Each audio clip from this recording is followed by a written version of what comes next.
বিশ্বকাপে যখন একদিকে চলছে গোল উৎসব, অন্যদিকে চলছে ম্যাচ ড্রয়ের হিড়িক। তবে এবার ড্রয়ের হিড়িক থেকে বের হয়ে 5-1 গোলের এক মহা উৎসব চালিয়ে দিয়েছে নেদারল্যান্ডস। কেন এবারের বিশ্বকাপে ফেভারিট দল তারা, আসরের অন্যতম শক্তিশালী দল, সেটা প্রমাণ হয়ে গেছে তাদের 2 ম্যাচের পারফরমেন্সের মধ্য দিয়ে। প্রথমবারের মতো বিশ্বকাপ জয়ের জন্য যা যা দরকার সবই যেন করতে রাজি আছে তারা। 3 বার ফাইনাল খেললেও শিরোপা এখনও ছুঁয়ে দেখা হয়নি। এবার যেন সেই ইতিহাস ঘুচিয়ে দেওয়ার পালা দেশটির। সেই লক্ষ্যেই অবিশ্বাস্য ফুটবল উপহার দিচ্ছে দলটি। এবার সুইডেনকে 5-1 গোলে উড়িয়ে সেই আমেজ ধরে রেখেছে তারা। হুইস্টনে ম্যাচটির আগে বিশ্বকাপে এর আগে একবারই সুইডেনের মুখোমুখি হয় নেদারল্যান্ডস, সেটা 1974 বিশ্বকাপের গ্রুপ পর্বে।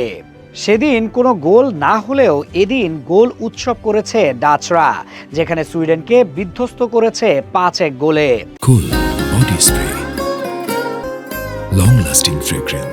স্কোরলাইন দেখে সুইডিশদের বিচার করলে অবশ্য ভুলই হবে। প্রথমার্ধে হাইড্রেশন ব্রেকের আগে খেলায় একচেটিয়া দাপট ছিল ডাচদের। 5 ও 17 মিনিটে 2টি গোলও পায় তারা। কিন্তু হাইড্রেশন ব্রেকের পর ডাচদের উপর দাপট শুরু করে সুইডেন।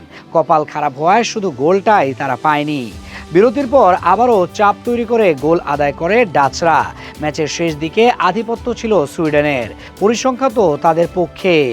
নেদারল্যান্ডস যেখানে 10টি শট নিয়ে পোস্টে রাখতে পেরেছে 7 বার, সেখানে সুইডেন 16টি শট নিয়ে পোস্টে রেখেছে 8 বার।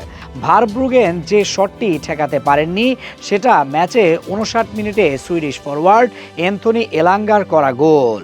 এর বাইরে বাকি সব গোল আটকে দিয়েছেন তিনি। সুইডেন মূলত ম্যাচ হতে ছিটকে যায় প্রথম ঘন্টা শেষ হওয়ার আগেই। 54 মিনিটের মধ্যে 4 বার বল জালে জড়িয়ে কার্যত ম্যাচের নিয়ন্ত্রণ পুরোপুরি নিজেদের হাতে তুলে নেয় নেদারল্যান্ডস। জাপানের বিপক্ষে আগের ম্যাচে 2 বার এগিয়েও জয় হাতছাড়া করে মাত্র 1 পয়েন্ট পেতে হয় ডাচদের। সেই আক্ষেপ যেন সুইডেনের বিপক্ষে উজাড় করে দেয় তারা। ম্যাচের শুরু থেকেই আক্রমণাত্মক ফুটবল খেলতে থাকা নেদারল্যান্ডস 17 মিনিটের মধ্যেই 2-0 ব্যবধানে এগিয়ে যায়। 2টি গোলই আসে ব্রায়ান ব্রবির কাছ থেকে। প্রথম গোলটি আসে 5ম মিনিটে কোডি গাকপোর নিখুঁত ক্রস থেকে। এরপর 17তম মিনিটে ডেনজেল ডামফ্রিজ এর বাড়ানো বল থেকে নিজের দ্বিতীয় গোলটি করেন ব্রবি। বিশেষ তাৎপর্য ছিল ব্রবির দ্বিতীয় গোলটিরও। সেটি ছিল বিশ্বকাপ ইতিহাসে নেদারল্যান্ডসের 100তম গোল, যা ডাচ ফুটবলের জন্য এক অনন্য মাইলফলক হয়ে থাকবে। শেষ পর্যন্ত 5-1 গোলের বড় জয়ে মাঠ ছাড়ে তারা।